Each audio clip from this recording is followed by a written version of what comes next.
बिस्मिल्लाहिर्रहमानिर्रहीम बिस्मिल्लाहिर्रहमानिर्रहीम। मज़ीद नाज़रीन अस्सलाम वालेकुम, मैं हूं कमरान अली। व्यूज और न्यूज अपने नए प्रोग्राम के साथ आपकी खिदमत में वॉइस ऑफ कमरान में हाजिर हूं।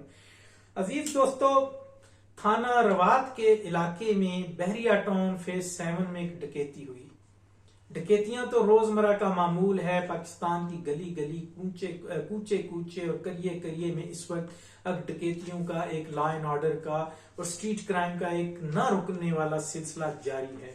लेकिन इस डकैती के अंदर एक अजीबो गरीब पहलू सामने आया है और एक शख्स जो लाखों रुपए लगाकर अपने एक कारोबार को शुरू करता है और उसमें वो जब अपनी दुकान को महीना डेढ़ गुजरता है, वो अच्छे तरीके से चल रहा होता है कि एक दिन यानी कि 24 मार्च 2024 को तकरीबन दोपहर के टाइम कुछ डाकू उसकी दुकान में दाखिल होते हैं, उसका गल्ला लूटते हैं, उसकी दुकान की कीमती अशिया लूटते हैं।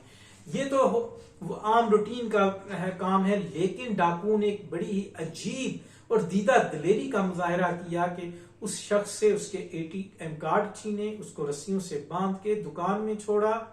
उसके बाद वो एटीएम बूथ पर गए, बैंक में जाकर उन्होंने उसके एटीएम कार्ड से 1,20,000 रुपए निकाले। फिर उसके बाद वो दोबारा उसकी दुकान पर आए और दोबारा से उन्होंने तसल्ली से उस दुकान को लूटा, वहां से कीमती घड़ियां उठाई। लग्जरी आवर के नाम से ये दुकान फेज 7 में ये एक जो है कारोबारी शख्स, उसने इन्वेस्टमेंट करके ये कारोबार शुरू किया था और उसने अपने 1 माह 15 दिन मुकम्मल नहीं हुए थे कि उसको डाकुओं ने इस तरीके से लूटा। इर्द गिर्द का वहां पे बहरिया टाउन में सीसीटीवी फुटेज कैमरे हैं, बहरिया टाउन की अपनी सिक्योरिटी है और उस दुकान के कुछ फासले पे पुलिस चौकी है। बहरहाल हम उनको मुर्दे इल्जाम तो नहीं ठहराएंगे, क्योंकि उन्हें किसी किस्म की कोई मैसेज या कोई वार्निंग या कोई अलार्मिंग कोई चीज नजर आती तो वो जरूर इस पर एक्शन लेते। लेकिन इसके अंदर पहली बात तो ये कि उन डाकुओं की दीदा दिलेरी के किस तरीके से एटीएम कार्ड लेकर, शायद वो कितना शरीफ आदमी होगा, कितना सहम गया होगा कि उसके सहमने और डरने और उसकी शराफत से उन्होंने 3 बार उसको लूटा। एक बार वो लूट कर कैश और उसका सामान गए, एटीएम लूटा, एटीएम के बाद वो वापस आए, वापस आकर उन्होंने उसकी इंतहाई शराफत का फायदा उठाते हुए या इंतहाई खौफ में देखते हुए उसको तीसरी बार तसल्ली से लूटा और वो चले गए। 1:07 पे वो एटीएम कार्ड से जो है पोलिंग एटीएम बूथ से जो है वो पैसे निकालते हैं और फिर 1:15 पे वो दोबारा जो है उसकी दुकान पर आते हैं और फिर कीमती घड़ियां और जो उनके हाथ लगता है वो उठा कर ले जाते हैं। वो शख्स इतना दिल बर्दाश्ता हो जाता है कि उसके बाद उसी दुकान को उसी वक्त खाली करता है और वो कहता है कि मैंने यहाँ पर कारोबार नहीं करना जहां पर लॉ एंड ऑर्डर का इतना मसला हो।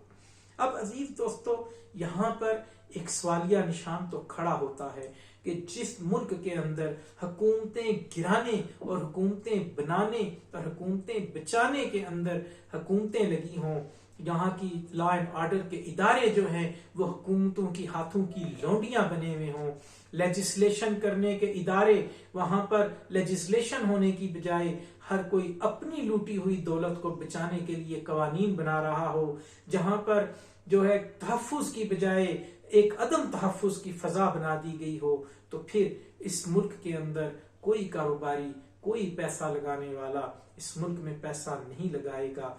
ना सिर्फ पैसा नहीं लगाएगा बल्कि वो यहाँ से रुखसत हो जाएगा और अपना एक दिन इस मुल्क को तमाम कारोबारी लोग जो हैं वो छोड़ देंगे और उसका इंजाम जो है इस मुल्क को मजीद दिवालियापन में भुगतना पड़ेगा। आपकी टेक्सटाइल की इंडस्ट्री नेपाल, बांग्लादेश में ट्रांसफर होती जा रही है, आपके दीगर कारोबार दुबई में जा रहे हैं, दूसरे ममालिक के अंदर लोग बिजनेस अपॉर्चुनिटीज तलाश कर रहे हैं, यहाँ तक कि भारत जो दुश्मन मुल्क है वहां पे पाकिस्तानी जाकर इन्वेस्टमेंट करने को तैयार हैं।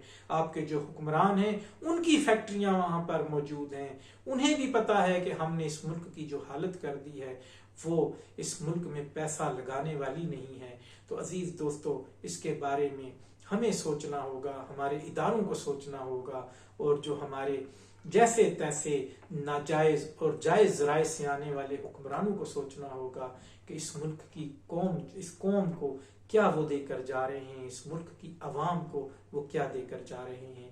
अजीज दोस्तों, ये थी हमारी आज की वीडियो। हमारे चैनल को सब्सक्राइब कीजिए, लाइक कीजिए, शेयर कीजिए, और ज़्यादा से ज़्यादा आगे इसको शेयर करें ताकि हमारी आवाज़, हमारा पैगाम जो है लोगों तक पहुंचे। फेसबुक के साथ ही हमारे पेज को लाइक करें, शेयर करें और कमेंट में अपनी आरा से नवाजें।